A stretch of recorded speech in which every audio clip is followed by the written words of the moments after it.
On estime que l'intelligence, elle est partout, dans une entreprise ou dans une institution, et que c'est justement en faisant ressortir toutes les forces d'une structure qu'on va réussir à en tisser le récit le plus fidèle.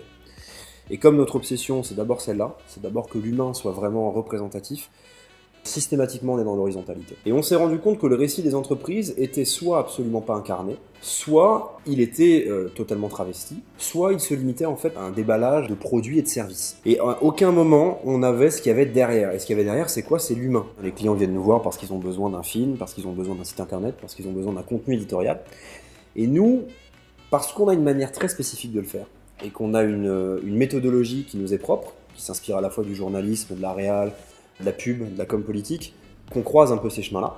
On va montrer des choses que le client ne pensait pas forcément montrer. On va aller sur des chemins où il ne pensait pas forcément aller.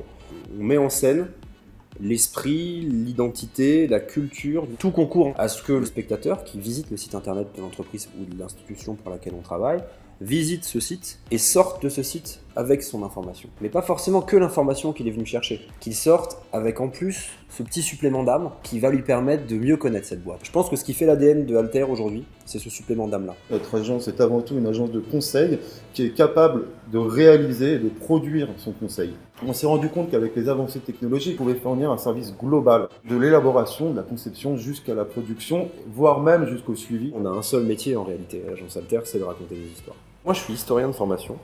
Et puis après, j'ai fait des études de com politique. Et donc, c'est dans une agence de communication politique que j'ai rencontré Nightshade, mon associé. On avait deux rôles déjà très distincts, mais en même temps déjà très complémentaires. Moi, j'étais plus sur la partie réalisation visuelle. Et lui, il était beaucoup plus sur la partie conseil, analyse des contenus, analyse de la parole. Notre rencontre, elle s'est faite naturellement sur des principes et sur des valeurs. On est dans l'écoute. On va rencontrer un client qui va arriver avec un besoin, qui va nous définir son besoin. Le but de notre agence, c'est évidemment de répondre à ce besoin, mais c'est de le dépasser.